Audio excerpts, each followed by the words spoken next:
Ladies and gentlemen, kicking off the first stop on his world tour, our new president and prophet, Russell M. Nelson! You say you want some revelation, well, here you go. It's gonna blow your freaking mind.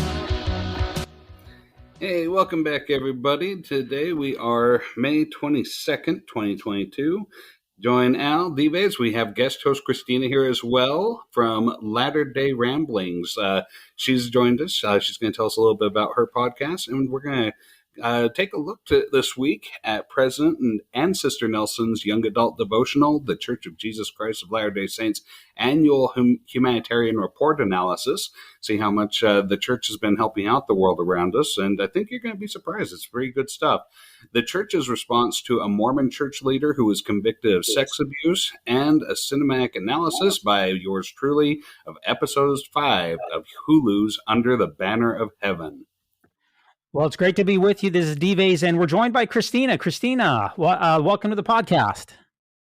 We're so glad that you're with us. Can you tell us a little bit about yourself? What are your Mormon bona fides? What makes you interested in the Great and Spacious Beehive? Well, you invited me because of my Mormon Stories episode, and I am an ex-Mormon. And I have my own podcast, like you mentioned, Latter-day Ramblings, which I created during my faith crisis as a way to express myself, and that's why I'm here today. So, where are you located? Where do you live? Oh, I live in the Netherlands, in Europe. Wow! Oh, wow! That's far away. So it's you're on a different time zone. That's for sure. And what do you do for a living? What do you do for a job?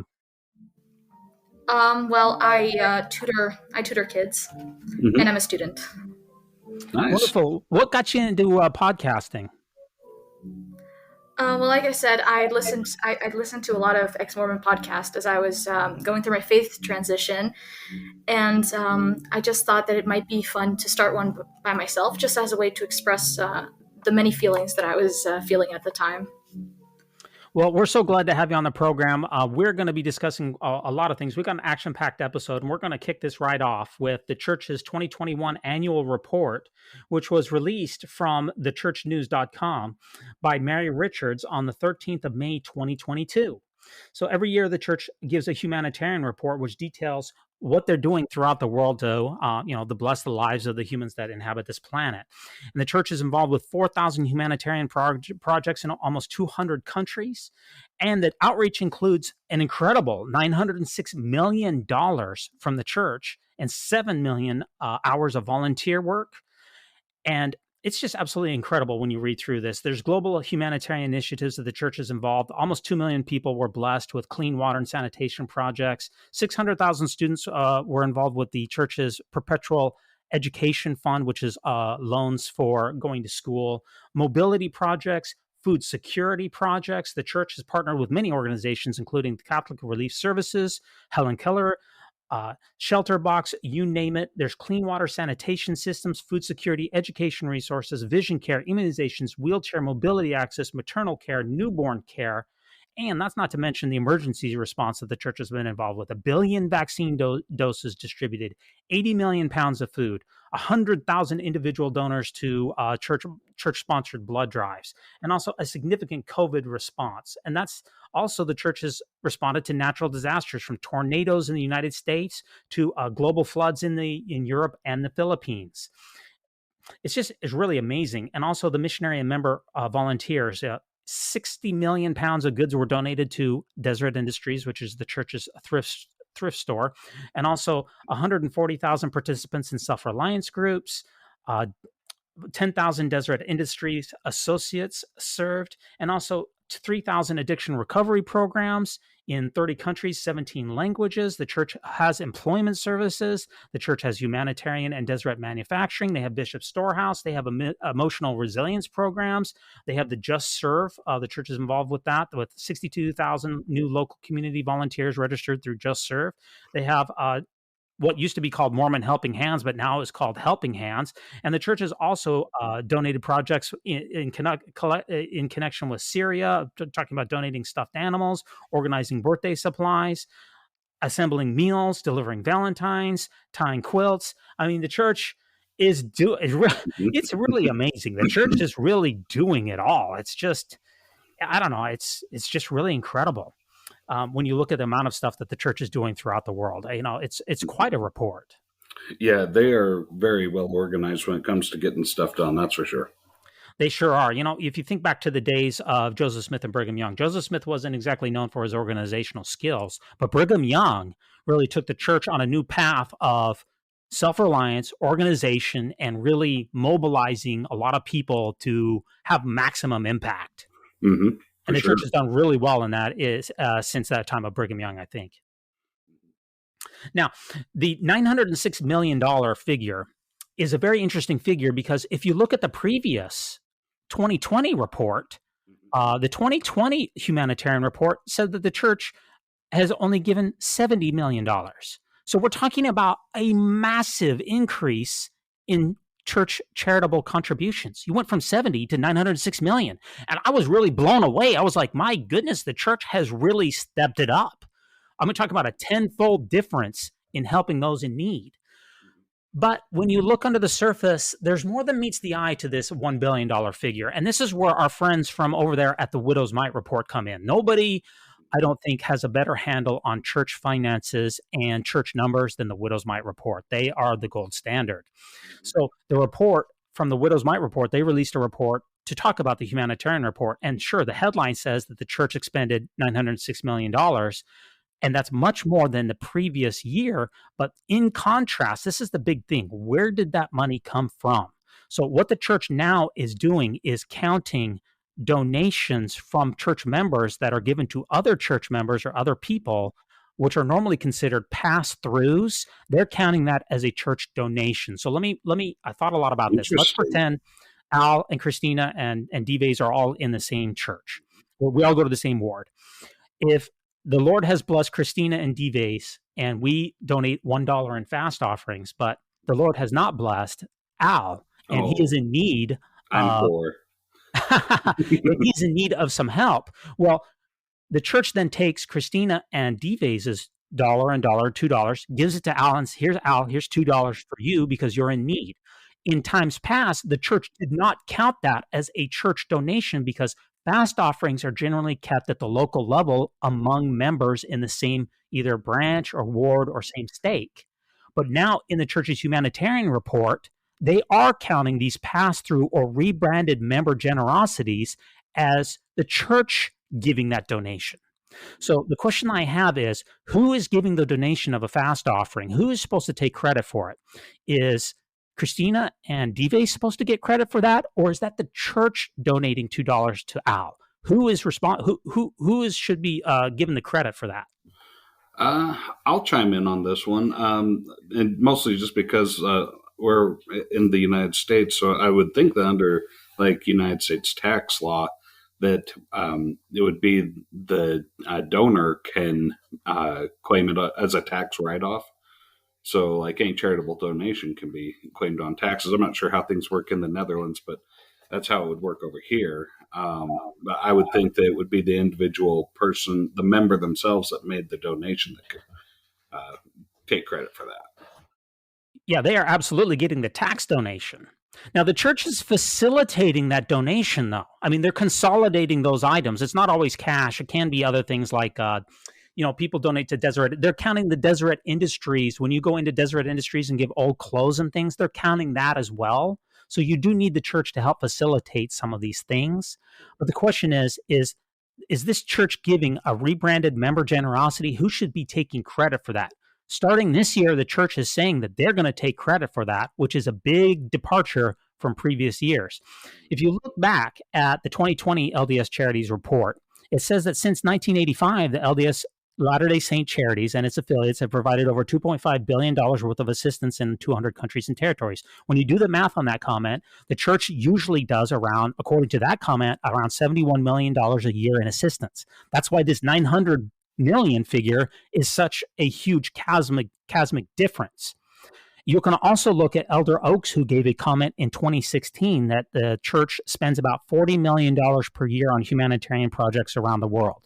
So the true number here is probably between $40 and $70 million a year if you take out The fast offering, if you take out some of the other stuff, if you do the math from this year's Humanitarian report, $850 million of the 906 was member pass-through, fast offering donations, and those type of things, which generally stay at a local level. So the church this year is doing about $56 million in humanitarian when you strip out all of the other stuff, which is very much in line with what they have done in previous years. Yeah, that's a significant chunk of change. Well, it's just a lot more than what I'm doing. First of all, $50 million is a lot more than I'm donating to anybody. True.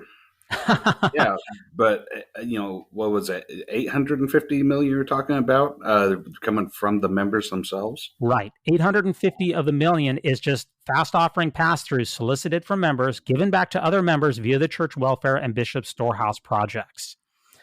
So obviously any giving is a good thing, and the church mobilizing giving, and that's a good thing. That should be said, but it seems, I don't know how to phrase it, but it seems a little disingenuous to say that if you give money to the church, if I give money to the church and the church gives money to Christina, that the church is then saying, the church is saying, I'm giving money to Christina, when really it was Dives.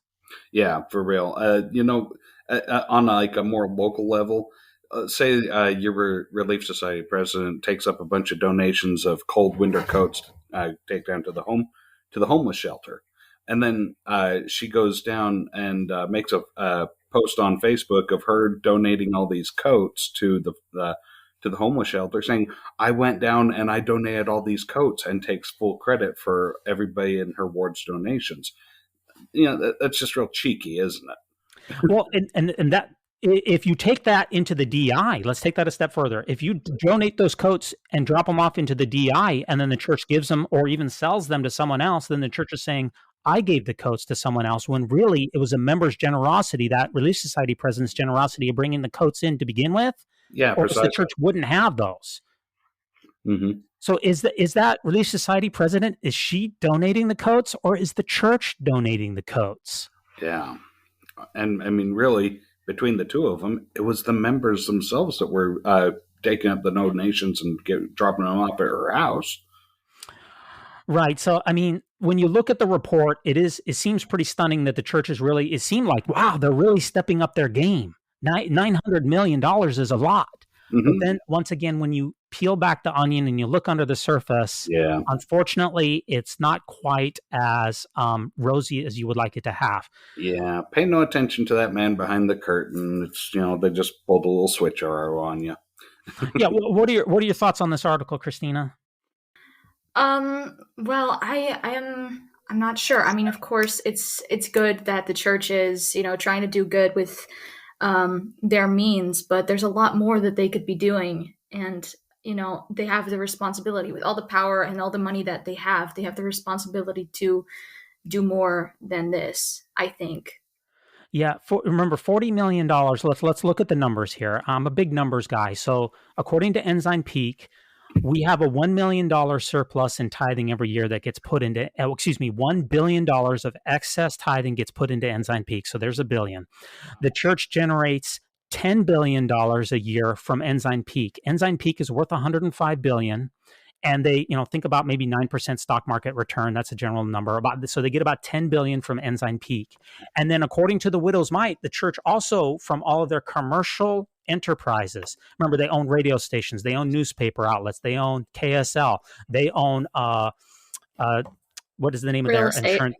Well, yeah, they own commercial real estate that they rent out to people. They also have the Deseret Mutual Benefit. That's what I was looking for. Deseret Mutual. They own insurance companies. They own ranches. They own hunting reserves. Those are all for profit. 2% of Florida, right? Yeah, they own 4% of Florida. So we have $1 billion in tithing. We have $10 billion from Ensign Peak, and according to the Widow's Mite, all of those commercial enterprises is another $15 billion. So the church is bringing in about $26 billion a year, and according to this report, they're actually, forget the fast offerings, that's really members. They're donating $50 million out of $25 billion a year. That's not 10%. That's not even 1%. So the church has the ability to do $50 million a year. That's true. But it seems like the church has the ability to do much, much more. Yeah, for sure. And that's what I'd like to see. But I'm not quite done with this article because, you know, let me just talk about Donald Trump's charity. Now, I hate to put in the church's LDS charity and Donald Trump's charity, This but ought to be good. yeah, I do for a reason. It's because Donald Trump, see, I was a veteran. I'm a veteran of the armed forces. Donald Trump made some incredible claims that said he was donating lots and lots of money to veterans organizations and just trust me, but he didn't show anybody their books.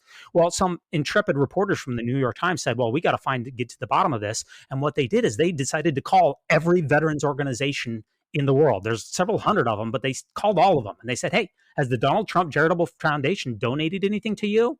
And it turned out that Donald Trump didn't donate to any of the veterans organizations. That's why he was fined $2 million by the state of New York and his charitable foundation was shut down. What this report shows to me, though, it's kind of like a trust me. The church is saying, trust us. We are giving that $50 million out. Now, we're not going to tell you the X's and O's. We're not going to show you the ledger line, but you just need to trust us. And when it comes to, I don't know, my modern sensibilities, when I see people like Donald Trump or other charities that seem to run afoul when they're not independently audited, I just call me extremely cynical, but I have a hard time trusting people. Maybe that's a problem that's within myself. Am I getting this wrong? No, when it comes to something, especially a 501c3 charitable organization, there really needs to be that kind of transparency. I mean, you can't go and claim your tax exempt status and it's having your cake and eating it too. You can't play both sides of the field like that.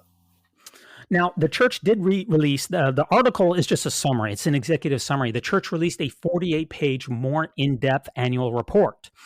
In the in-depth annual report, this is an amazing report from what it does not tell you. I'm turned to page 11. On page 11 of the church's annual report, which is linked in the article that we put in the show notes, on page 11, you have a picture of a woman who's digging a garden with another woman, and then there's another picture. These are like half the page. Another picture of a woman who's reading a story to a young boy in a school setting. And then you have a quote from President Henry B. Eyring, the second counselor and the first president, that says, quote, "When we are engaged in service to others, we think less about ourselves," end quote. And that's all of page 11.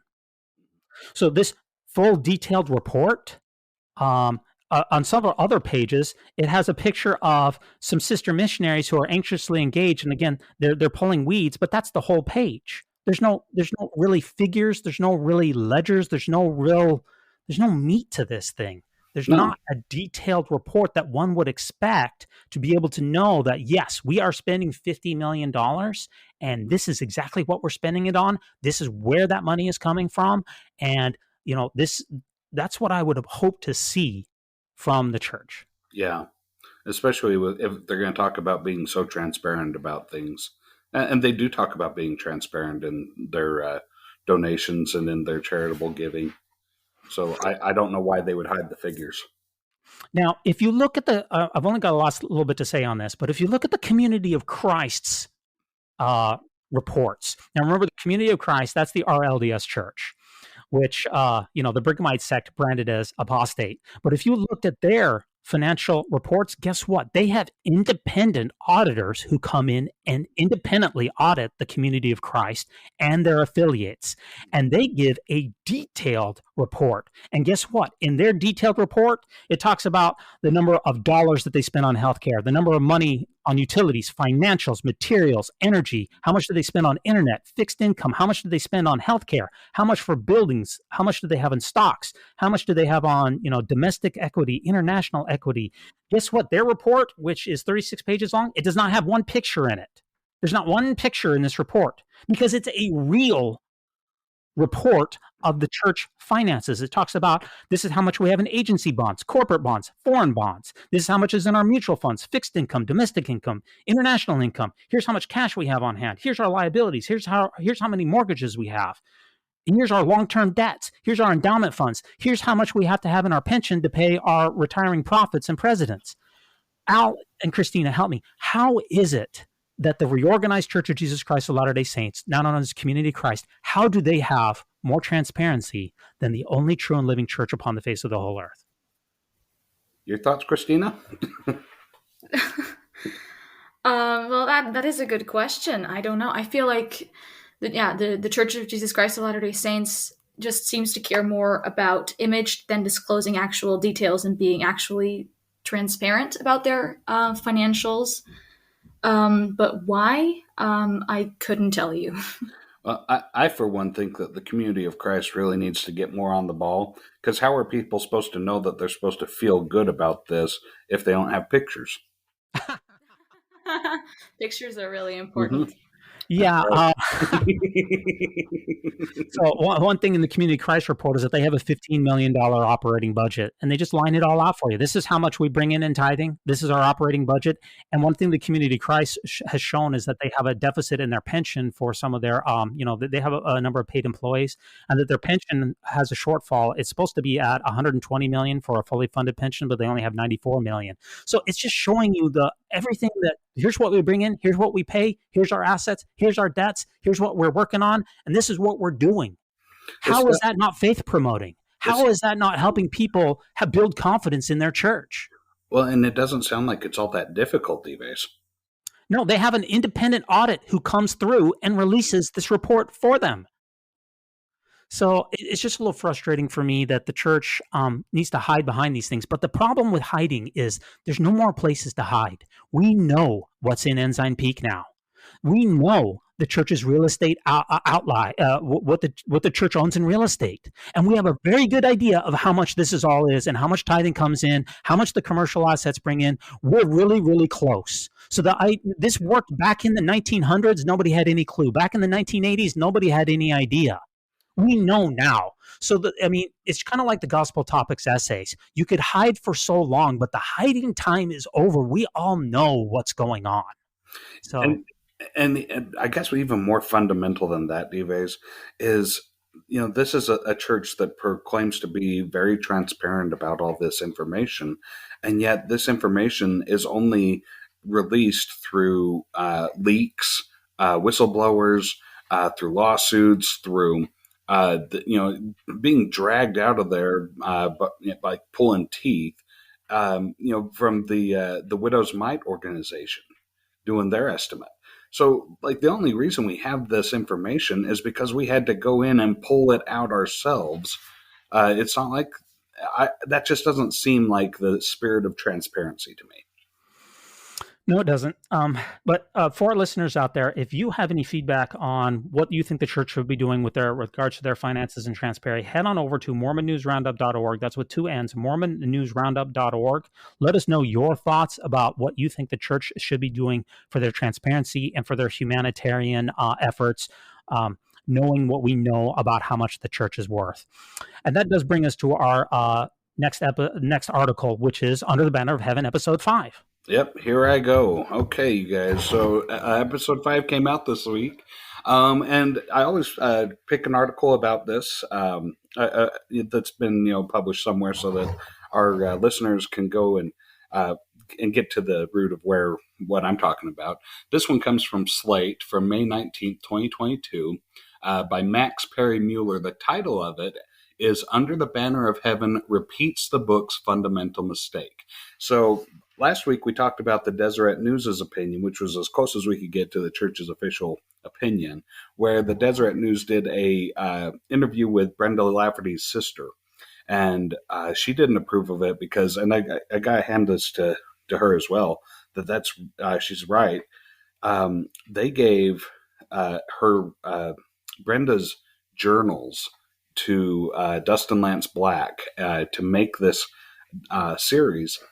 And you just don't see a whole lot of Brenda in it. You see that Brenda is kind of this side story, maybe even like the inciting event of it. But this really isn't about Brenda or her murder even. This is more about the Laffertys and the priesthood power. And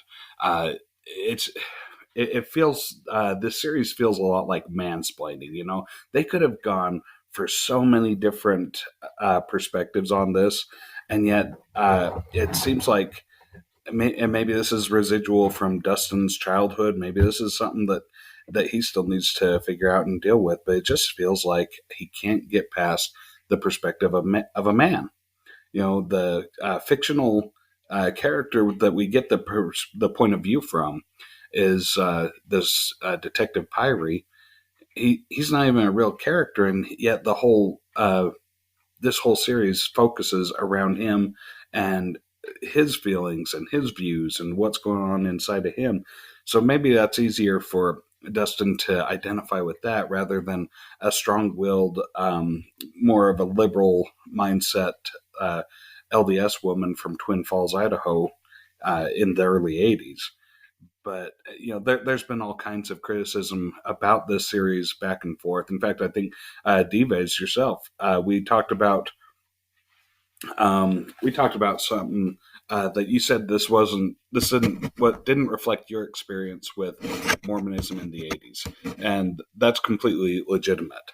But what we miss out on that is, I could say, well, this does reflect my experience with Mormonism in the '80s, but all that's very subjective. What we're missing out on is the objectivity of this, and that objectivity is that you have a very patriarchal church that's just all about it's all about the men still.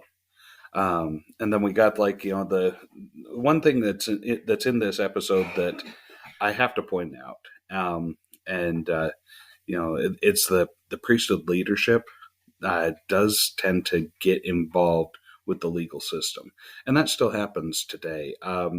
There is an article I'm going to put in the show notes, and we're not going to go into this very much, but I'm going to put it in the show notes. And this is a follow-up from a couple weeks ago. There was a sexual offender in Minnesota. He did get convicted, I'll say that much. And the church, once again, is trying to do the damage control there rather than helping the victims. And so this is something that keeps happening time and time again, is you see the stake president and the bishop getting involved in the legal system, trying to protect the priesthood holders rather than trying to get to the justice for the victims. And that's kind of the way that it's heading right now, and we do see that. So. And that's something that we actually saw in episode 5. Was it seemed rather ridiculous in episode 5 that they were turning people over to their stake president, but actually in the article that you mentioned from Minnesota of the Elders Quorum president in Minnesota who got convicted of, who was, first of all, he was already on this registered sex offender list, and then he was convicted of more sex crimes while he was there, that the church took a position of defending the church rather than defending the victim. So we're still seeing that. Christina, have you watched the Under the Banner of Heaven series? You watched episode 5. What are your thoughts so far on specifically episode 5 and the series as a whole? Well, the series, I'm really enjoying it. I watched it since it started premiering. Mm-hmm. It doesn't entirely reflect my own experience with the Mormon Church, since I grew up in Europe, not in the '80s. I wasn't even alive back then. Yeah. But there's a core to it that does feel true to me. The nature of the patriarchal church, of course. But it's really kind of scary to see the extremes of that, which are shown in Under the Banner of Heaven, and especially in episode 5, when what was the name of the character who started practicing polygamy with his wife and his daughter? Dan Lafferty. Dan Lafferty. Mm-hmm. Yeah, that was very, very shocking to see, and it honestly made me want to throw up. So it made me very uneasy. Yeah. Oh, yeah, and that sort of thing, it happens frequently. If you look at the newspapers or the media around the state of Utah, you'll see it's just loaded with, this LDS father molested his own kids, and I've heard it time and again, where it's just, there seems to be this mentality, and I'll tell you this, it doesn't get taught in church, but I really want to find out where this mentality comes from. It's implicit, I feel like. Is it just implicit across the culture that men feel like they have sexual rights to their own children? Because that's what it feels like, and I don't know where it comes from. And to women in general. Yeah, and to women in general, exactly. So thank you very much for your thoughts on that, Christina, because this is one thing that I'm very sensitive about with this, is I really didn't want this thing to become just Al over here mansplaining something. I wanted to get your perspective as well, because that's what this whole thing is, and that is a very legitimate criticism for people to have. I think a lot of times that when people say, well, this isn't what the LDS church was like for me growing up, you're right, Christina. I mean, this isn't what the LDS church was like in the Netherlands or Europe or even outside of the state of Utah. But for several people within the state of Utah, this is probably what their experience was like. And I think that Dustin Black has, I think he's tried to go too far and do too much with this series. I think he's kind of viewing this as his one shot to get all the truth out. So I think he's just cramming too much in there. And as a result, I really wish he would have done more with Brenda's perspective, or maybe Yes, I agree. Yeah, or even Diane's perspective. That's Ron Lafferty's wife that divorced him and ran off. Or shoot, even let's go with the Relief Society president. She was in the middle of everything. She was quite the busybody. Let's go with her perspective.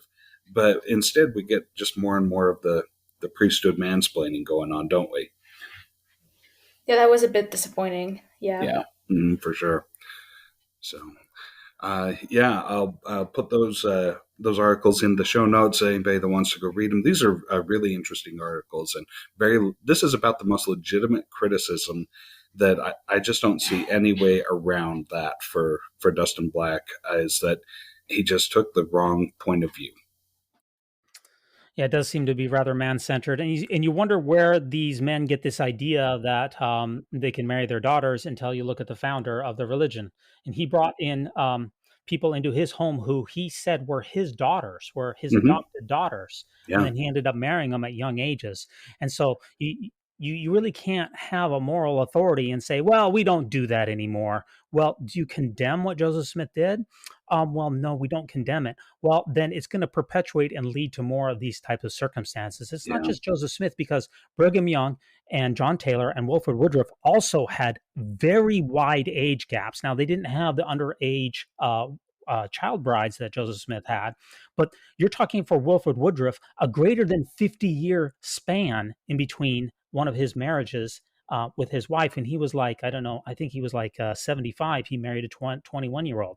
Yeah. So it's setting a precedence that wide age gaps can be tolerated, not just a one-off. Oh, Joseph Smith, that's a one-off. We don't really understand that. And we don't do that anymore. No. It happened for a long time. Yeah, it for real did.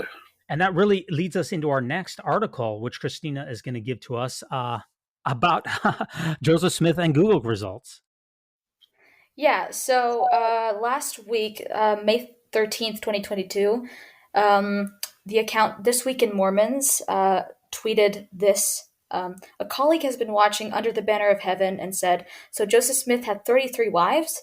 It appears Google is in Church HQ's corner, and it shows the Google result for the search. How many wives did Joseph Smith have? And Google says he only had one. And yeah, I mean, legally speaking, he was civilly only married to Emma. So on a technicality, Google would be correct. But of course, there's a lot more nuance to this story. And even the church itself admits to, in the gospel topic essays, that Joseph Smith had about 30 to 40 plural wives. So what do you guys think? Yeah, I never really considered this before this article came out, but it reminds me of Joseph Smith before he died. Shortly before he died, he said, quote, "What a thing it is for a man to be accused of committing adultery and having 7 wives when I can find only one. I am the same man and as innocent as I was 14 years ago, and I can prove them all perjurers," end quote. And that's from History of the Church, Volume 6, page 411. So technically speaking, Joseph Smith, I never really thought about this before this tweet came out, but Joseph Smith, he did not lie. Because technically speaking, he was legally married to only one person. And you could say the same thing about Warren Jeffs. Yeah, he has a lot of women that he's spiritually married to, but he's only married to one person. So I guess, like you said, Christina, technically speaking, Google is correct. Joseph Smith was married to only one wife. And so the people who say, well, the church never told me about that Joseph Smith was married to more than one wife. Well, I guess technically speaking, it's all very technical. It feels semantics. Yeah, it feels like a mom is sitting her two kids down, trying to get them controlled, and sitting next to each other and saying, "Don't touch your sister." And so, he's sitting there pointing his finger over there, like just not crossing the line. I'm not touching her. I'm not touching her.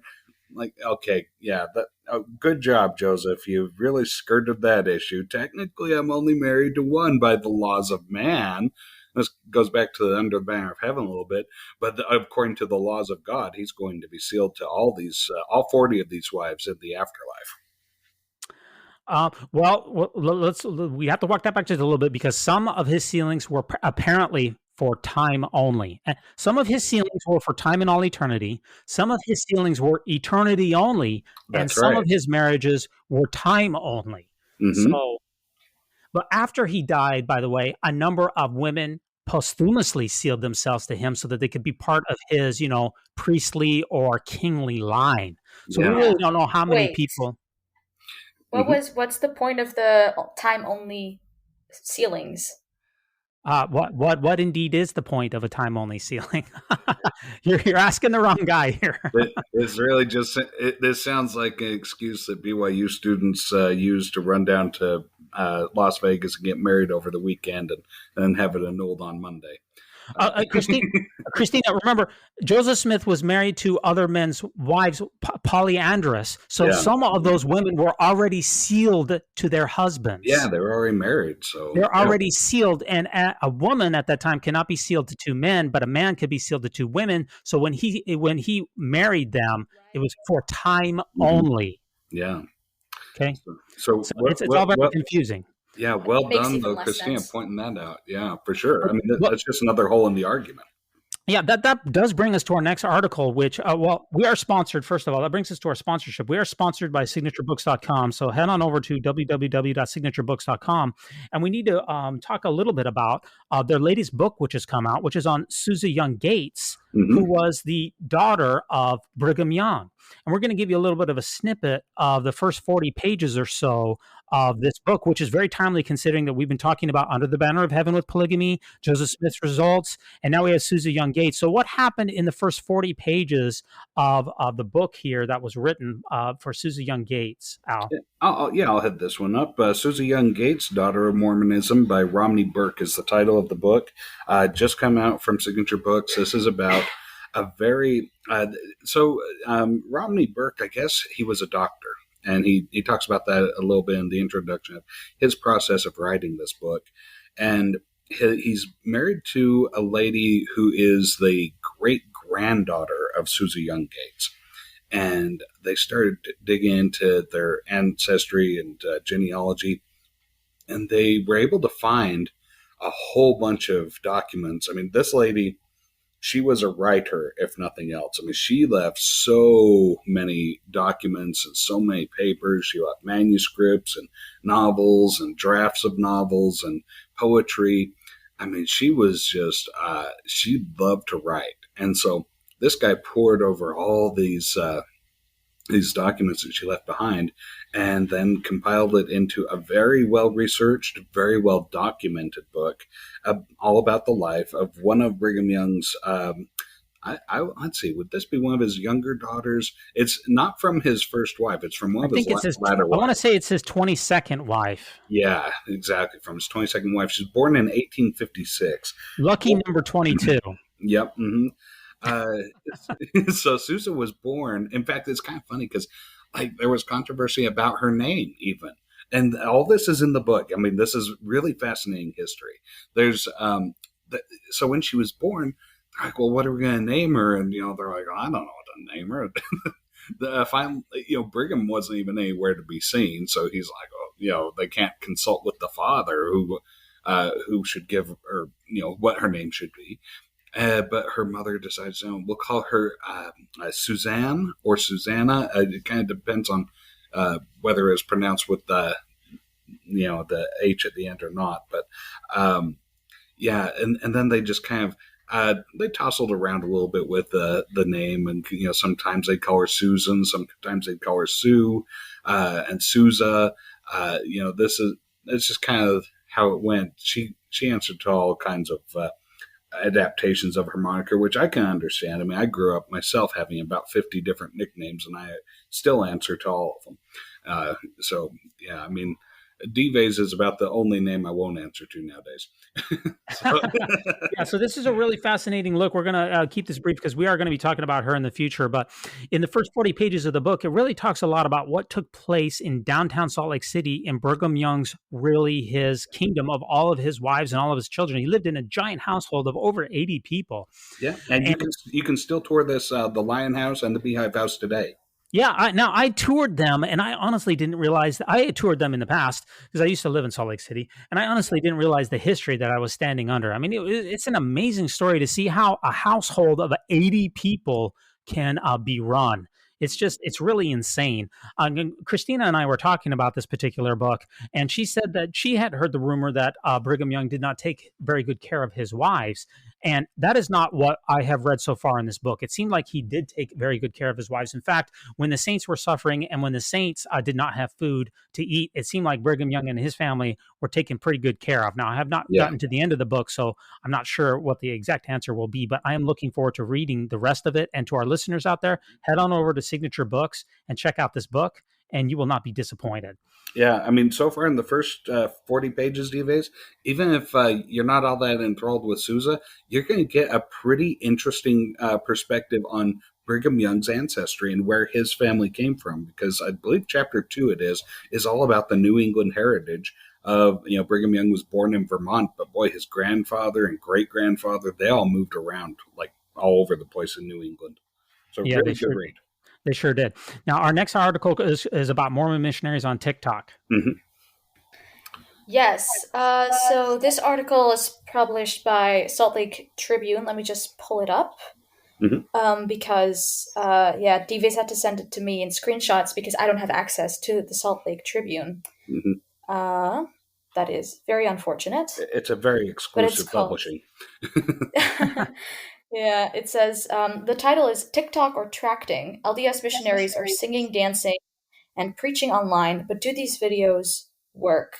So it was published May 15th, 2022, and it just talks about the emerging presence of missionaries using social media, especially TikTok, to spread the gospel message, mostly in fun ways, like it says, singing, dancing, playing sports, stuff like that, just to attract people to the faith that would otherwise maybe seem boring or uninteresting to people. But the question this article really asks is whether it has been effective at attracting people to the faith or not. So what are your guys' thoughts on that? Well, first of all, thanks for bringing that article to our attention, Christina, because I think it's very interesting. And you see a lot of people, they're going viral all over. They're on YouTube, they're on Instagram, they're on TikTok, they're on Facebook. They're absolutely everywhere, all of these missionaries, especially during the quarantine times. Now, I'm extremely jealous of most of these missionaries because guess what? I was a music major. I wasn't even allowed to play any music. And that seems like all some of these guys do. I wasn't allowed to dance. I wasn't allowed to play sports. I wasn't allowed to do any of these things. And now all of these missionaries, not only are they doing them, but it seems to be church approved. What has changed? Good question. I guess the church saw this as an opportunity.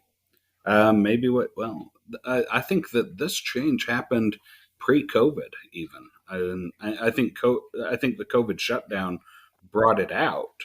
But I as I recall, I think there was missionaries making TikToks even before the COVID shutdown. But it certainly has grown exponentially. Well, is this idea is that we need to reach the younger generation and they're all on TikTok? You're not going to be able to knock on their doors and find some of these younger people. You need social media and these other things to be able to find the young generation. Is that the idea? Probably. I'm curious. Now, Christina's original question was, do I think it was effective? I'm thinking probably not, mostly because the generation that they're targeting with TikToks doesn't seem to be all that interested in any religion anymore. Yeah, I agree. Yeah, religiosity, especially on Generation Z, is definitely on the decline. I just wonder, when I was a missionary, I wasn't even allowed to send emails to my mother.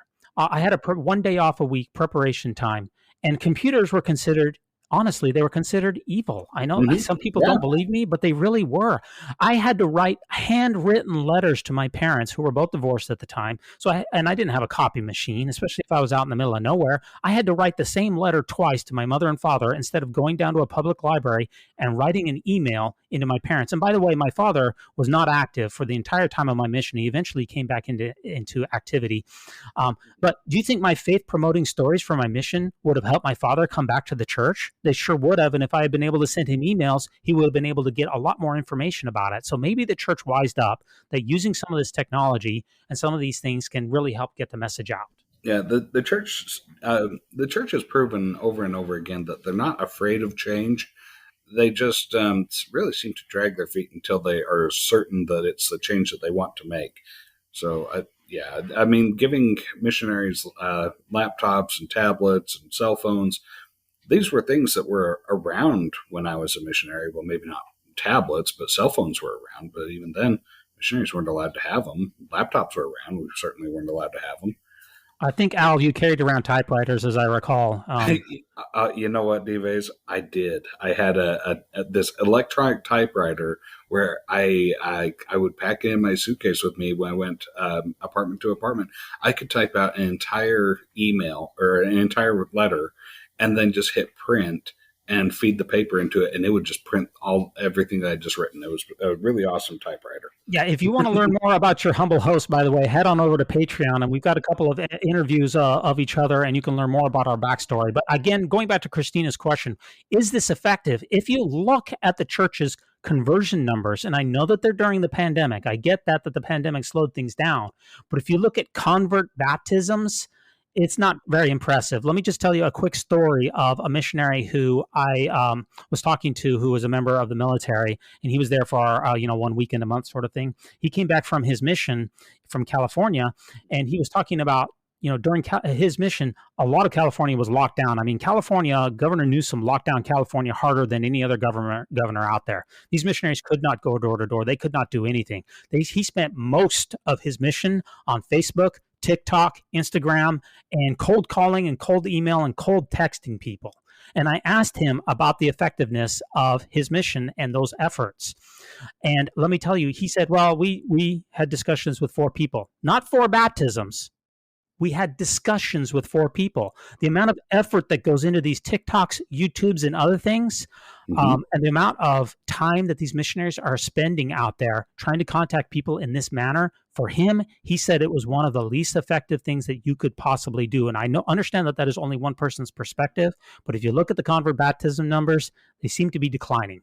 Yeah, for sure. Yes. And also what I feel like might be upsetting, like any effectiveness that Mormon TikTokers could have, is the prominence and popularity of ex-Mormon TikTok, which I don't know if you know, but it's some ex-Mormon users are very, very big on TikTok, very popular.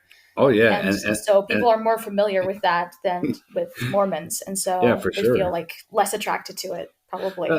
Well, and I think you got to look at the content there as well, Christina, is that like with the ex-Mormon TikTok, you've got a lot more, maybe shocking value, much more controversial content. All that I'm seeing from the pro-Mormon TikToks seems to be really watery and dry. Dry is one word for it, I suppose, but it's not compelling. You're seeing a bunch of guys in white shirts and ties dancing and singing and, throwing around a little blue book with gold lettering on it. It just doesn't seem to be anything anybody cares about. But, finding out that, this church that's got 16 million people that really believe in it was founded by a guy who liked to stare at a rock in a hat and tell people where to find buried treasure and use that same rock, that same hat, to translate the Book of Mormon, their main scripture that these kids on TikTok are throwing around and dancing with. It's far more compelling and entertaining content for the ex-Mormon. Yeah, for sure. So it's funnier to make fun of something than, TikTok is really, what I'm hearing, Christina, is you think, TikTok is a better platform for kind of making fun of things and mocking people and pointing out absurdities than trying to promote faith. Is that what I'm hearing you say? Yes, I don't know what platform would be better at supporting or supporting faith. Hmm. I don't know. Maybe Well, Facebook or something at this point. do you think that the church is releasing these missionaries to try to combat what you said? I'm not familiar at all with the ex-Mormon TikToks. I don't even have TikTok on my phone. So do Hmm. you think that the church is releasing these missionaries to try to combat all of the negative TikTok stuff that's out there? That's why they're sanctioning it when they really would rather not? Yeah, I mean, I think that might be a possibility that like someone in PR kind of stepped up and was like, "Hey, we should probably do something about this Hmm. and Now, counteract the ex-Mormon Yeah. wave." Now, we know that some of these so-called influencers out there, once they get enough followers, if they're pro-Mormon, the church will step in and start giving them a subsidy. That's well documented from some of these so-called Mormon mommy blogs, some of these Instagram people. If you're pro-church and you get enough followers, you will become sponsored by the church itself. That's like who's that famous one? It was Haley Reverts who was sponsored by the church. She did a Mormon Stories interview. Can't Yeah. Oh, remember. yes, I know her. Yeah. Hmm. Yeah, she was paid every single month by the church to do pro church, Hmm. social media stuff. So I mean, the church knows that they're probably a little bit behind the eight ball on this. And what you really, I mean, can you imagine? You can't have President Oaks on TikTok doing something. It's not going to work. You, That would be so and funny. I mean, it just doesn't work. So you need to have someone who's not paid from church headquarters and not is a white old man trying to combat a growing influence of somewhat negative church coverage, which you're going to find on a lot of these platforms. I have to wonder is if this is maybe one of the driving movements behind uh, trying to get the rebranding and getting rid of the term Mormon, because anytime that you type in Mormon into TikTok, if you're searching for it, you're going to come up with ex-Mormon as well. I wonder if Yeah, that's. that's interesting. That's a good question. I wonder if these people put hashtag Mormon in their TikToks because if you don't, you're not going to find them. Hmm. That's Yeah, Exactly. probably. I don't know the effectiveness. I don't know how many referrals you're going to get from a couple of dancing missionaries in an apartment. I really don't know how much effect that's going to have. No, but Um, it seems like a well documented way to see people devolve into insanity while being locked in an apartment. well, I mean, when I was a missionary, we did do dancing in our apartments, but believe me, I Yeah. wouldn't have put it out to the world. That would have been something that I would have been blackmailed for. I would have paid money to keep that underground. I wouldn't have promoted it. Yeah, exactly. So it's a big difference, I guess I'm old school. But that anything else on this, or are we going to hit our last article here? I I think we covered it pretty good. Okay. Christina, do you have anything else? No, I don't have anything else. Okay, now our final article here, and we're going to try to do something else. We're trying to do a slightly bit of a deep dive into the church's young adult devotional that they just did. Now, President Nelson did a worldwide young adult devotional back on May 15th. And I know it's May 22nd, so we're a little bit behind, but it wasn't released until after our podcast went out last week. So I do want to cover this quite a bit I do want to cover this quite a bit. So we're going to start here. This was a devotional that was given to, there was a lot of publicity about this. There was letters sent to all over the place. And when the church released the newsroom reports of this, they're showing people surging onto Temple Square, tens of thousands of people. Everyone couldn't even get into the conference center. The conference center fits 21,000 people. Well, they couldn't even fit them all in. And that's what the church headline was, is that young adults are surging for President Nelson's message. And I do want to discuss in depth President Nelson's remarks and get you guys' insights into his remarks. But I want to start off with Wendy Nelson, President Nelson's wife's remarks as well. Now, look, I treat Wendy Nelson kind of the same way that I treat Melania Trump. Melania Trump, she never signed up. She's not in a paid position either. I don't believe Wendy is in a paid position either.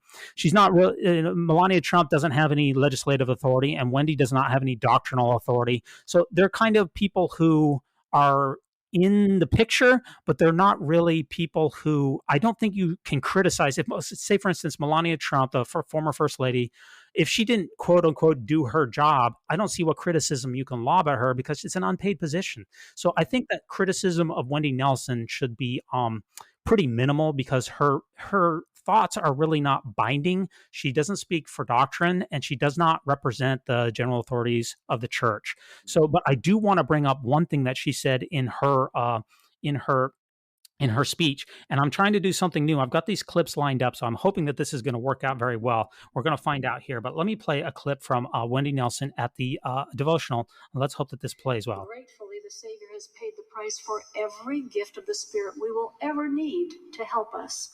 It's up to us to prayerfully discover which gifts we need. We may need the gift of self-discipline or cheerfulness. Perhaps we need the gift of patience or the gift to be healed or the gift to forgive. Perhaps we need the gift to have our sexual feelings be in harmony with eternal laws. Okay, could you guys hear that pretty good? Yep, came through just fine. Yeah. What did you hear in that little clip from Wendy Nelson? What did you hear there? Christina, do you want to head up this one or do you want me to? Well, I feel like I heard homophobia. Yep. But she Yeah. didn't say anything, but she never specified LGBT. She never said homosexual. She never said the word gay. Yeah, So but it's like they're one of the like more prominent groups within the church membership that have to like kind of suppress who they are, especially their sexuality, other than I guess unmarried people. Mm-hmm. But yeah, I do feel like it was implicitly geared towards the LGBT community. And so what I'm hearing you say is that you're hearing the term "pray away the gay." Is that what I'm hearing you say? Yeah. Yeah, for sure. Yeah, so you need to pray to get your sexual feelings in line with what God wants. And I went back and I looked and I said, well, she didn't necessarily say that flat out that you needed to pray the gay away. So I want to be charitable in my interpretation. And I went back and looked at some of her previous statements. And when she went to address a campus, UVU, Utah Valley University campus, which is in Orem, Utah, I was an adjunct faculty member there once upon a time, but she repeated those stances in that speech too. In an address at UVU, people protested because she had said in an earlier address that LGBTQ folks need to repent to have their, quote, sexual feelings be in harmony with eternal laws, end quote. And this is commonly referred to as pray away the gay. And that is also in her books. Remember, she is a therapist. She's a trained therapist. She had no children before she married President Nelson about 12 years ago. I want to say that was around 2010.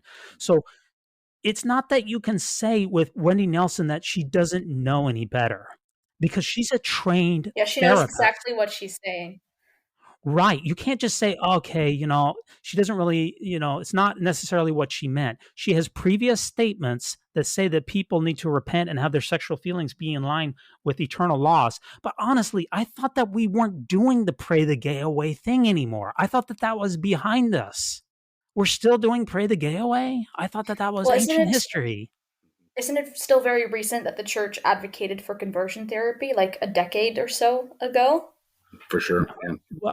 Well, let's be very. So the church now says that they reject any, and this is in the handbook, any abusive conversion therapy. Any abusive conversion therapy.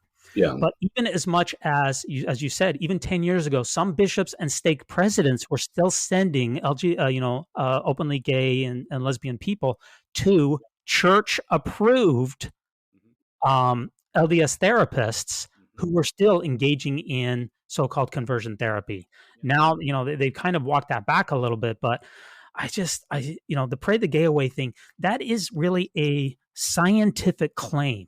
When you say that you can pray and get your sexual orientation changed by a divine manner, that's really a scientific claim. And why is it? Because we could do a study on that. We could take 20 gay people, have 10 of them pray, have 10 of them not pray, come back in 6 months and see how many of them had their sexual orientation changed. I'm not aware of any study that does that, but you know what? I'm going to go out on a limb here and say that if you tried it, it wouldn't do anything. That's just my like any other study with prayer. Or I can't pray to change my sexual orientation. I can't go through a conversion therapy and stop finding attraction to my wife or stop finding attraction to women. I can't change mine. Not with that attitude, you can't, Dives. Just try harder. Pray harder. I don't have enough faith. I think the problem here is that I don't have enough faith. So I just find that to be, faith. yeah, I guess you know what, you guys, I was called out, and I'm just going to take that. I was definitely called out here. So, if you look at some of these people who have gone through these so-called gay conversion therapies, they would say quotes like, I found this from another scholarly article from Golden Gate University. It says, quote, "I could not pray hard enough, and it was because there was something broken with me," end quote. I had no one to blame but myself, as God would not have burdened me with this evil otherwise. And I really just thought that this was something that you wouldn't get in 2022 anymore in the church, because the church used to teach that homosexuality was, caused by pornography, or was caused by masturbation, or was caused by husbands not being in the home, or the women working outside of the home, or men were not manly enough, or women were not womanly enough. The men should have been playing with. So ridiculous. Yeah. And I thought that the church has now. I thought the church said, you know what? Okay, we're not going to do that anymore. We're not going to do pray the gay away. We don't know where it comes from, and we're just going to leave it alone. But when you get the statement from Wendy Nelson in the worldwide conference that says that we need to pray to God to have our sexual feelings change and be in alignment, it really just smacks of pray the gay away for me. Yeah, it certainly does. So that's item number one. That's the only thing I want to say about Wendy Nelson. Now, as far as it's very unusual for a prophet's wife to speak. Think about Marjorie Hinckley. I mean, do you remember Marjorie Hinckley, Christina, or is that before your time? I don't. No. And there's probably a reason that you don't. Is because I don't ever remember her getting up and giving a speech that had doctrinal content in it, or even any controversial content. And I don't even remember Thomas Monson's wife's name. Do you, Al?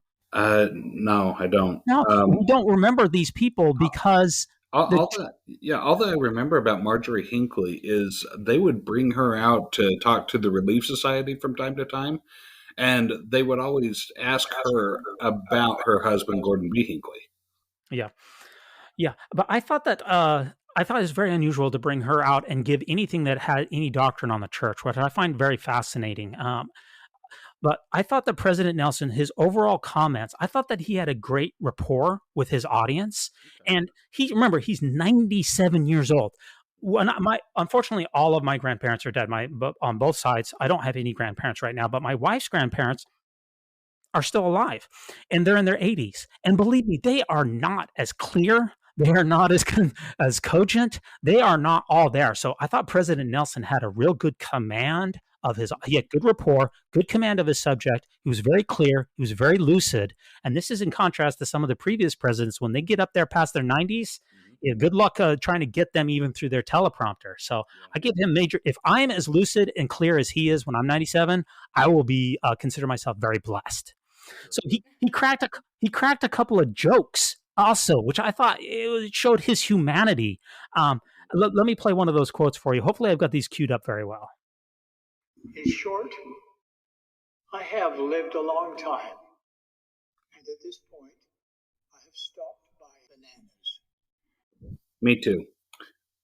I think it's showing that he's got a good rapport. He's got a good sense of humor. He stopped buying green bananas because he knows he's not going to be around forever. He's got a big cheesy grin on his face. I love it. That's the kind of humanity that I like to get from a leader of the church. I think that's tremendous. He also. I don't. What was that? Like any joke that a prophet or apostle makes in his talk just seems inauthentic to me. I don't know if that's just me though, but it seemed very authentic to me. Maybe it didn't to you, but it seemed very genuine to me. He also showed that he was very hip to the pop culture by using some acronyms that you don't necessarily see. So here's another one of his quotes here where he gets a good audience reaction, and he's using some young lingo. Remember, he's addressing the young members of the church, so he's using young lingo. So check out this next quote. Okay. These truths ought to prompt your ultimate sense of FOMO. Ha ha ha ha. For fear of missing out. Glad he Yeah, defined that for us. so, for fear of missing out, he's using. I think he's got a good sense of humor, and I think that his audience is really taking to his message. Now, getting into more of his actual substance of this particular address, it's very interesting to me to see some of the things that he brings up. So, the first item that I want to discuss is he mentions the priesthood restoration, and I just want to play this clip that talks about his thoughts about the priesthood restoration. How wonderful it is to meet with you on the anniversary of the restoration of the Aaronic priesthood. As you know, on May 15th, 1829, the prophet Joseph Smith and Oliver Cowdery knelt in a secluded spot in the woods near Joseph and Emma's home in Harmony, Pennsylvania. Sister Nelson and I have been to that grove of sugar maples. This grove became sacred when John the Baptist conferred the Aaronic priesthood upon Joseph Smith and Oliver Cowdery. Later, Peter, James, and John restored the Melchizedek priesthood in the same general area. Now, I find that to be the reason that I bring up this priesthood restoration is, first of all, you will note that he never gives the date for the Melchizedek priesthood restoration. He said that we're here on the exact anniversary of the Aaronic priesthood restoration, but he just said that a while later, we got the Melchizedek priesthood restoration. Yeah. Now, I'm not a person who's been tutored by many angels or any angels that I'm aware of, but I think if Peter, James, and John had come to visit me and ordained me to the Melchizedek priesthood as resurrected beings, I might be able to remember what day that happened. Now, I wasn't tutored by I didn't see God the Father and Jesus Christ. I didn't see Moroni. I didn't see Nephi. I didn't see John the Baptist. I didn't see any of these people. So maybe it was so commonplace for Joseph Smith that he didn't write it down. But I just think that, I think that I would have made note of that. So we don't know when the Melchizedek priesthood restoration happened. I'm more surprised that we know when the Aaronic priesthood restoration happened, like that he remembered to write that date down. Well, let me just talk about that, and that's because this is from Richard Bushman from Rough Stone Rolling, and he said, quote, summarizing the key events of his religious life in an 1830 statement, Joseph Smith mentioned translation but said nothing about the restoration of the priesthood or the visit of the angel. The first compilation of Revelations in 1833 also omitted an account of John the Baptist. David Whitmer told an interviewer that he had heard nothing of John the Baptist until 4 years after the church's organization. Not until writing in his 1832 history did Joseph Smith include, quote, reception of the holy priesthood by ministering of angels to administer the letter of the gospel among the cardinal events of his history, and, quote, a glancing reference at the best. The late appearance of these accounts raises the possibility of later fabrication, end quote. And again, this is not some anti-Mormon. This is Richard Bushman, stake president and professor at Yale. What Richard Bushman is saying, what do you hear from that quote, Christina, regarding the priesthood restoration? What do you mean? What is Richard Bushman trying to tell us about the priesthood restoration claims? Remember, President Nelson is saying that the priesthood was restored in 1829. Richard Bushman seems to be telling something else. I am not sure. So what Richard Bushman is saying is he's echoing what David Whitmer said, that, quote, I never heard that an angel had ordained Joseph and Oliver to the Aaronic priesthood until the year 1834. Quote, and that's from early Mormon documents. So Richard Bushman and David Whitmer are saying that they heard nothing about the priesthood restoration until at least 4 years after the event. And remember, this is after the founding of the church. So according to President Nelson, the Aaronic priesthood was restored to Joseph Smith in 1829. But then when the church was founded, he told no one about it for at least another 3 years, and according to David Whitmer, 4. So it casts great doubt. It's the same thing with the first vision. Yeah, right. It seems a bit, unrealistic. Right. We don't hear about it until much later, and until it serves some sort of a purpose that certainly benefits Joseph Smith by telling it. Right. And the purpose that it served was this is the time of the Missouri Wars, and Joseph needed to solidify his authority because the church was going through schisms and different factions were potentially emerging, and this church could have been broken into a number of different factions, and you might have not had the church that we have today. He wanted to solidify his authority, and that's when he began telling these stories. That's not to say that the stories did not happen. It's just it seems pretty convenient on the timing. So when President Nelson is affirming that, yes, this happened in 1829, and the Melchizedek priesthood happened a short time later, and the history of, you can trust David Whitmer as far as early church history is concerned. I don't think you're going to find a more reliable source, nor Richard Bushman. Richard Bushman knows his history. So when he says that this raises the possibility of later fabrication, I really trust Richard Bushman on that. So it seems like President Nelson is giving us a historical claim here, which is, to put it at least mildly, very tenuous. Mm-hmm.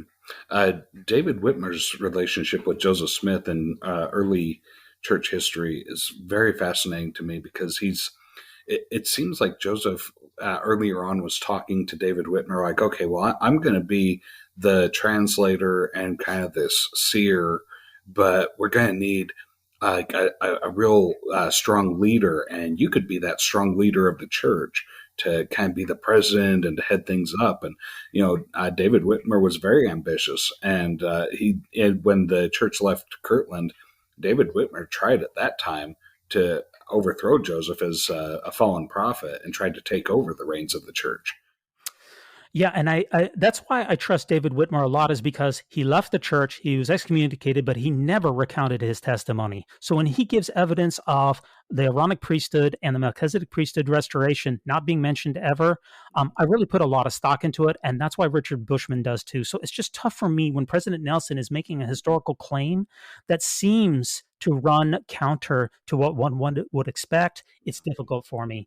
Now, the next thing that I want to bring up here is it's amazing how many already scientific claims we have so far. We have gay therapy that that Wendy Nelson brought up. We also have specific dates which seem to be in doubt. But the scientific claims are really a lot, even in this devotional, which doesn't seem to have anything to do with science whatsoever. What does science have to do with the devotional? But President Nelson makes more scientific claims, and this is from the next from hour 138:40. He makes another scientific claim right here. Let me play this for you. Some might label me as an old man, but I'm a lot younger than Adam. Okay, so in case you missed it, he says, I'm a lot younger than Adam and a lot younger than Noah. So according to the Bible, Adam was 930 years old when he died. Mm-hmm. And also, according to the Bible, Noah was, I've got this in my notes here. Noah, according to Genesis 9, was also, was 950. Adam was 930 in Genesis 5:5, and Noah was 950 in Genesis 9:28. Which is scientifically impossible. Mm-hmm. So that's the problem here, is that when we look back through history, people are not getting older as we go through history. When we dig up fossil skeletons, we have bones of people who've lived a long time ago, and scientists are amazing. They can date these things. What we found is that people, as you get older and older, or farther and farther away from the present time, their lifespans shrink. They don't increase because, they didn't have modern medicines, vaccines, and things like that. So he's making, it's not only that people, that's a scientific claim, number one, that people were much older in times past. We've never seen that. We've never encountered that. It seems to run contrary to what one would expect. Okay, so that's claim number one. But claim number two also is that there was a literal man named Adam. Now, I wouldn't expect that President Nelson would make a joke about being as old as Zeus or as old as, Odysseus or something like that. He wouldn't make a joke about being as old as a purely fictional character. When he's saying, I'm not as old as Adam, he's saying that there really was an Adam. And Adam, we know from genetics and other things that, when you go back 6,000 years, there's no common ancestor who was named, that could have been named Adam 6,000 years ago. So it's another scientific claim of saying that we all came from one stock about 6,000 years ago. So it's another claim. And the third claim, he's got so many scientific claims, is that there was a literal man named Noah, which of course means that there was a flood. Now remember, according to Joseph Smith, Noah was American. Okay, because Adam on Diamond, which I've been to, it's a beautiful place. It's in Missouri. It's a very spiritual place that I've been to. I'd really like to go back there sometime. But Noah, he was American because the flood took him over to the old world. So it couldn't have just been a local flood or, it was a small little deal. In order to get from America all the way over to the ocean, you really need a pretty big flood. You really need a big flood. Worldwide flood. Mm-hmm. You need a worldwide flood. So he's making a number of scientific claims in just this little section. Number one, that there was that we came from a common ancestor named Adam a short time ago. Number two, that humans lived to be very long a long time ago. And number three, that there was a global flood. And when you go onto Wikipedia, you look up the global flood, it says that it's pseudoscience, and it's got about 20 different scholarly articles in there that shows that the global flood is extremely unlikely. So Yeah. there's all these scientific claims that are baked into this seemingly benign devotional. And several contemporary Christian scholars are taking a look back at these characters of the Old Testament, especially the ones that are in the books of Moses, because these are the books that Moses wrote down, right? So Moses is taking a bunch of mythology or ancient stories and writing them all down. And so they used to, for a long time, a lot of Christian sects believed literally, and several of them still do believe it literally. They're really trying to fit that peg into that hole and make it work. But it seems more like a lot of people are taking the approach that these are stories that were written down, and they just gave the symbolic person Adam the name Adam, or Right. I mean, a lot of people, what a lot of people do is they just say, okay, these are metaphors. These are things that happen. This is just a metaphor of creation. But the problem is when you make a joke and you equate them and say that these are implicitly are real people who lived at a real time, you can't interpret that as a metaphor. President Nelson interprets the Bible literally. Yeah. When it says Adam was 930 years old when he died, he believes it. When he says that Noah was 950, he believes it. He's a literal Bible thinker. He doesn't just explain the tough things away in the Bible and say, oh, that's a metaphor. He's a literal Bible believer. Well, that's not really a surprise to me, because that's what the church teaches, and that's what's in all, the church manuals, right? Yeah, absolutely. Yeah. So Absolutely. I don't feel like it's that controversial for him to be saying that, but it's just kind of a surprise, I guess. It's a surprise that he would still hold on to that and bring it up. Yeah. But, he doesn't find that for him, there's no embarrassment in it. These are godly sources of knowledge.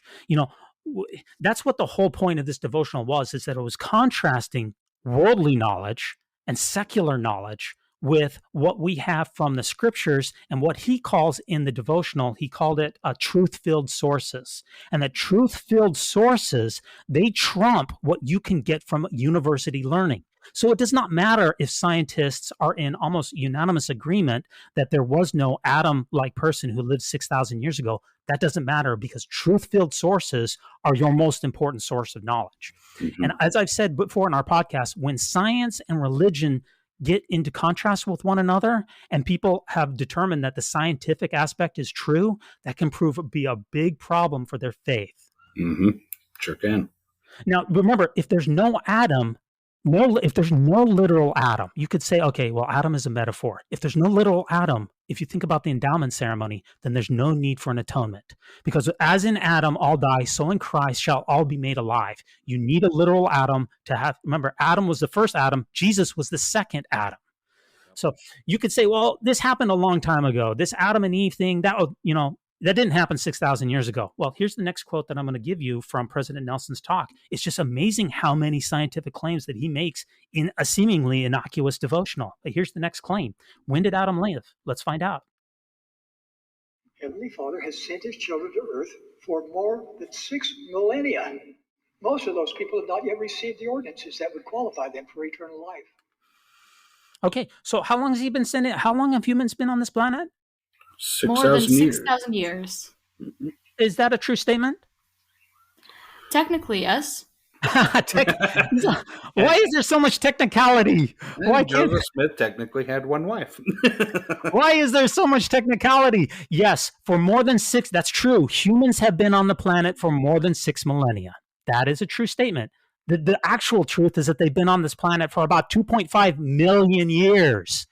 We're talking about an order of magnitude difference here. And what days, that's more than 6,000. That is true. Okay, that's absolutely true. That's a true statement, but it's a far cry from really what reality. What this is telling me is that President Nelson is a young Earth creationist. He's a literal Bible believer who believes in a real Adam, real Noah flood, and a 6,000-year earth, which is in conformity with what the Doctrine and Covenants said. Remember, Joseph Smith had a question and answer with the Lord in the Doctrine and Covenants, and he found out that the earth has a 7,000-year temporal history. So more than 6 millennia would be in accordance with that. President Nelson is a real literal Bible believer. And remember, it just doesn't end there. And President Nelson had a famous interview, one of the few interviews that he did with the press back in Pew Research. This is on pewresearch.org. This is back in 2007, in which President Nelson says, quote, "Man has always been man. Dogs have always been dogs. Monkeys have always been monkeys. It's just the way that genetics works," end quote. So what this is telling us is that President Nelson is in the same vein as Joseph Fielding Smith. Joseph Fielding Smith, as president of the church, said that you can either believe in evolution or you can believe in the church. You can't believe in both. And President Nelson is of the same mindset.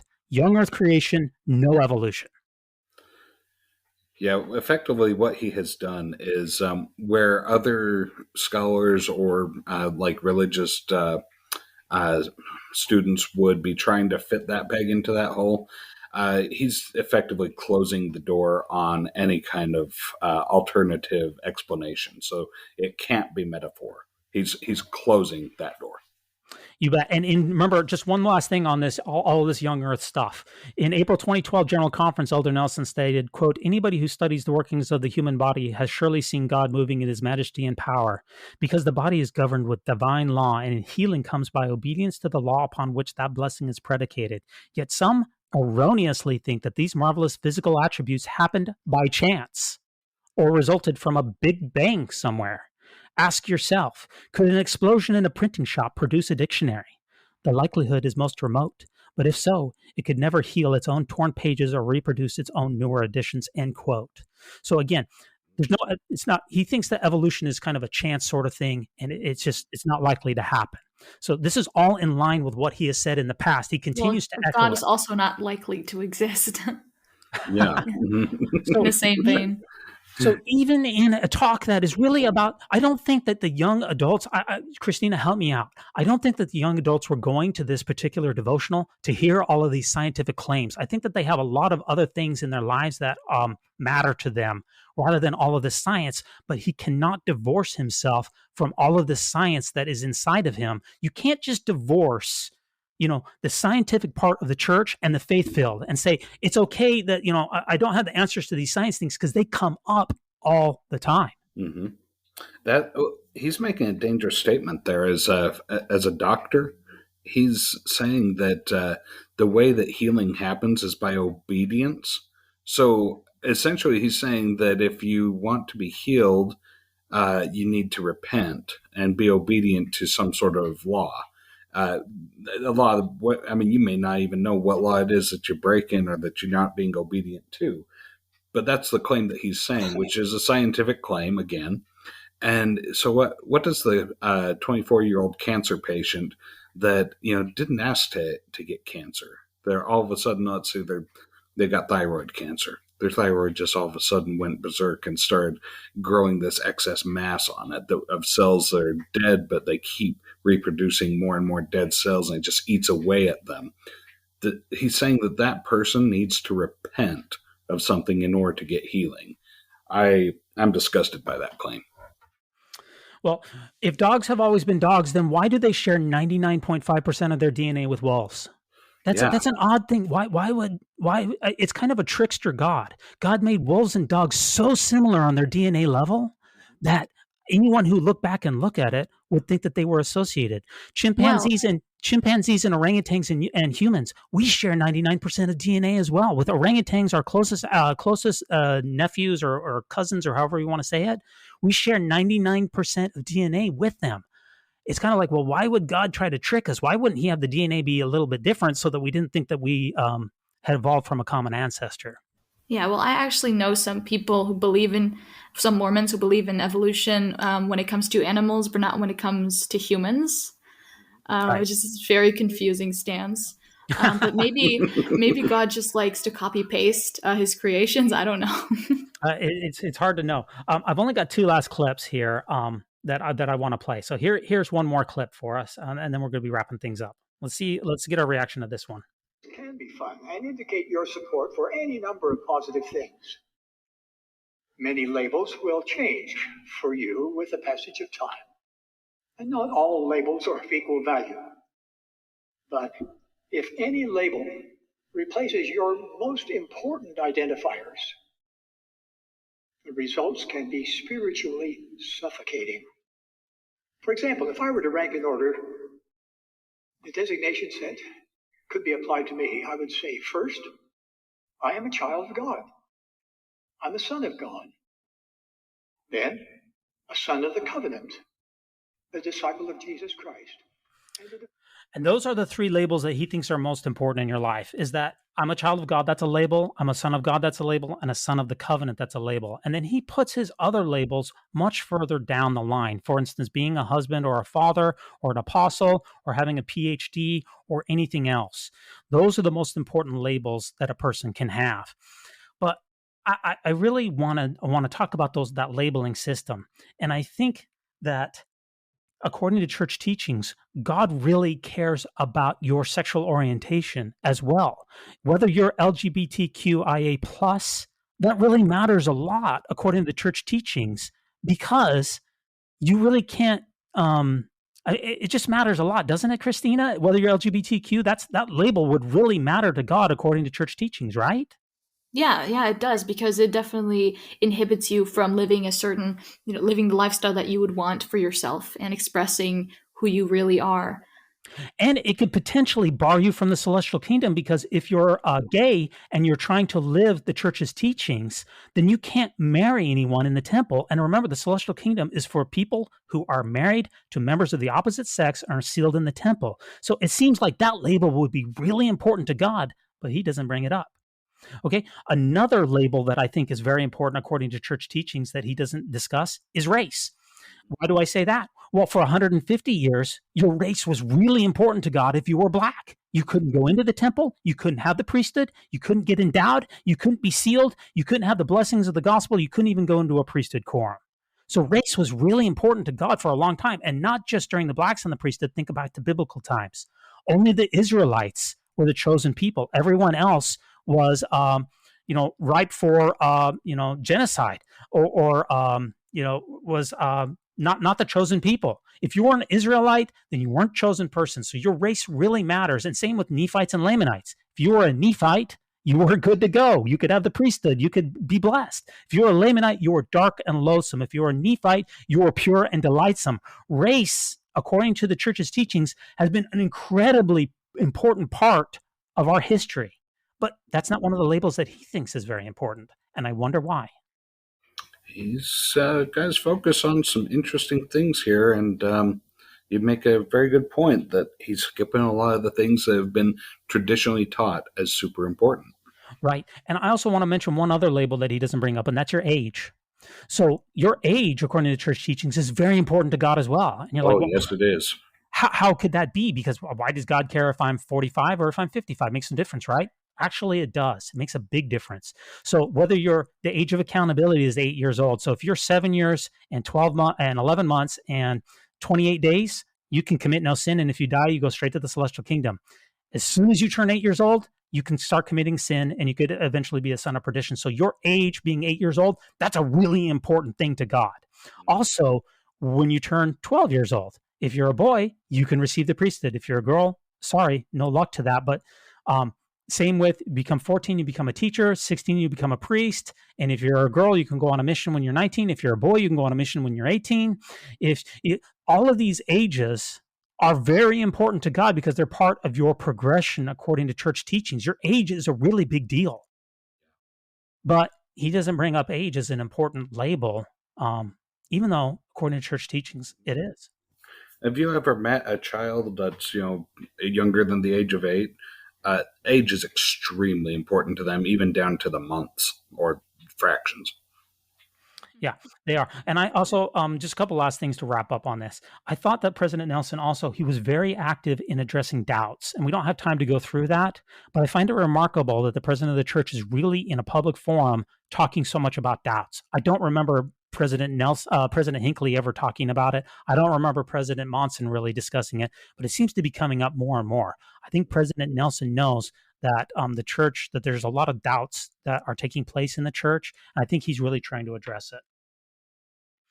Now, there's one last thing that I want to bring up, and that's that President Nelson, he does say in the devotional that as the Lord's prophet, I bless you. I just want to discuss what kind of a prophet that President Nelson says that he is. It must be a different kind of prophet than the one that I'm used to reading in the scriptures. So think about Moses. He parted the Red Sea. He brought forth manna and quails. He summoned plagues and pestilences to defeat Pharaoh. Enoch, he translated an entire city. Elijah the prophet in the Old Testament raised the widow of Zarephath's son from the dead, and he called forth fire from heaven to consume the priests of Baal. That was Daniel, pretty awesome. he escaped the lion's den, and Daniel gave many prophecies that came true. Yeah. St. Paul in the New Testament, he healed the sick, he raised the dead. Remember, silver and gold have I none, but such as I have I give unto you in the name of Jesus of Nazareth, arise and walk. He even healed an entire city in Acts chapter 20. And John the Revelator, if you read the book of Revelation, it is filled with prophecy and what is going to happen in the future. Well, you can say, well, that's in the Bible. Well, what about the Book of Mormon? Lehi prophesied the name of the Messiah 600 years prior to Jesus' birth. Nephi built an amazing, miraculous transoceanic vessel. He predicted Christopher Columbus and many other things. The brother of Jared made transoceanic submarines, and Helaman led the stripling warriors in a truly miraculous battle in which none of them were slain. Think about the modern age. Joseph Smith saw God in Jesus. He was tutored by angelic messengers for years. He translated ancient scripture, both the Book of Mormon and the Book of Abraham. Joseph Smith received angelic visitations in the Kirtland Temple from angelic messengers that were witnessed by many people, including Sidney Rigdon, Oliver Cowdery, and many others. Virtually every prophet in history has brought forth new scripture, with very few exceptions. These prophets put their lives on the line, and they did amazing and miraculous things time and time again. Yes, but even so, Wendy, in her talk, at the end of her talk, she said that she can testify in court that Nelson is God's prophet. And she often talks about all the revelations that he has in the middle of the night about the smallest things. And it just seems like it's very different, like you said, from the traditional conception of what a prophet is. It must be a different kind of prophet. And I'm really glad that you brought that up, Christina, because we can look at Russell M. Nelson's, he has had revelations. So let's examine some of the revelations briefly that he has brought forward. President Nelson was the president of the Quorum of the 12 when the policy of exclusion, which barred gay children from participating fully in the church until they're 18. That was while Thomas S. Monson was in mental decline with dementia. So that was President Nelson's doing. And in the BYU Hawaii talk, which was given a short time after the policy of exclusion came forward, President Nelson specifically said that that policy was the R word, a revelation from God. It's so specific. Yeah, there's a lot of bold statements being made. Yes. So it was a revelation that it was received, and was a revelation that it was taken away. So those are some of the revelations we have from him. What else? Combining elders and high priests, which happened a couple of years ago. That was not just a policy thing. President Nelson said that was a revelation from God. And that's why our opening, by the way, it kind of makes fun of that. It says that if you listen to the entire Weird Alma song, that's our opening, it kind of mocks the idea of that being a revelation. That is one of the smallest revelations that has ever been revealed to humans on this planet. A minor reorganization of a couple of 100,000 men in a priesthood quorum. Yeah. Yeah. I feel like he wants to get the membership more accustomed to these small miracles. Yeah, revelation has really gone down. And also dropping the missionary age. That was a revelation. When missionaries used to be, men used to be 19, and now they're 18. Women used to be 21, now they're 19. That was a revelation too. Now, those are a couple of President Nelson's revelations. Compare the quality of those revelations with the revelations of John the Beloved in the book of Revelations, or the allegory of the olive tree in Jacob chapter 5 of the Book of Mormon, or with section 77 of the Doctrine and Covenants, or with Joseph Smith's King Follett Discourse. The quality of those revelations is so much smaller than what we've had in the past.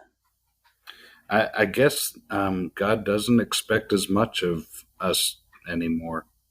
But that's sad. That's a real sad thought. It seems like the world needs these kind of revelations and these kind of prophets more than ever. Absolutely. Our world is in total chaos. Our world is in upheaval. And to have a prophet of old, like the kind that I've read about, that I read my whole life in the scriptures, both Latter-day Saint scriptures and in the Bible, the world is crying for that kind of a leader. It's crying for the kind of revelations that we read about, as I mentioned, in those incredible books of scripture, that we've had in the past. The prophets that we have today, President Nelson's prophetic line, either he is unwilling or unable to continue that truly prophetic mantle that we've seen in the past. Mm-hmm. Yeah, there's a stark contrast. I'm really intrigued by what Christina said. Wendy Nelson said she would testify in a court of law that Russell M. is a prophet. I go back when it talks about prophets to Deuteronomy 13 and what it says about prophets back then. It says if somebody comes among you and says that they speak for God, then have them give you a prophecy and see if that prophecy comes to pass. If it doesn't come to pass, they're not a true prophet. If it does, then they are. And it's pretty simple, but I'm not seeing any prophesying. We're seeing revelations, sure, but I'm not seeing any prophesying. And I'm not seeing if stuff's coming to pass. So it's a really, I don't know how she can testify that she knows he's a prophet without having any prophecy to test. Think about Joseph, Joseph in the amazing Technicolor Dreamcoat in the Old Testament. He interpreted Pharaoh's dream and saw 7 years of famine and then 7 years of plenty. Imagine if Joseph had been the head of the church, we could have seen the pandemic. Yeah. Unfortunately, Joseph was not the head of the church when this pandemic came out. So the world needs a prophet right now. The world needs these kind of prophetic insights. The world needs these kind of revelations in scriptures. The world needs the direction that we've seen in the past. And from this talk, which is really which is a real contrast to science. See, the thing is that with President Nelson's, all of these prophetic claims are extremely hard for me or anyone else to really verify. There's not a way for me to know if these revelations that he's brought forward are really from God, but I can know if these scientific claims hold up. And as we've mentioned in this podcast, all of the scientific claims that were made by both Wendy and President Nelson in this devotional are really suspect. And that really clouds or shines, that really puts in darkness the rest of his message saying, I'm giving you the Lord's true light. When the rest of your message, we know that dogs, they weren't always dogs and monkeys weren't monkeys, and there was no global flood, and humans have been on the planet a really long time. But believe the rest of the things that I'm telling you. That's really hard for me to do. Yeah. That's a big ask. Yeah, sure is. Sure is. For those listeners, I want Christina, do you have any more thoughts on this the young adult devotional? We're about ready to wrap it up. Yeah, no, I think that's pretty much it. We really covered it quite thoroughly.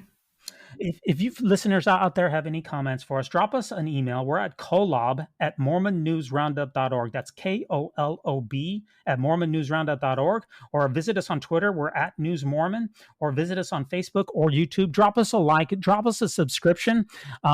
To my co-hosts, Christina and Al, I want to thank you all for ruminating with me about the Great and Spacious Beehive. And thanks so much for being here. And tune in with us next week. Yeah, another big thanks to Weird Alma for letting us use his music. I'm going to send you off with one of his. Thanks again, Christina. Go over and check her out with her podcast. What's your podcast name again, Christina? It's called Latter-day Ramblings. That's right. So go give her some likes and listens. Thanks again for joining us. Here we go.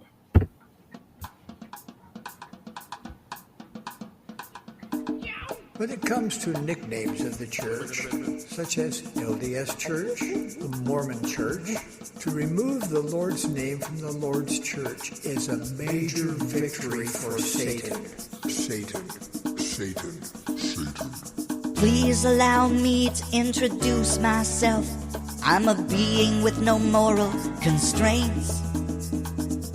My number one goal is to hurt the Church of Jesus Christ of Latter-day Saints.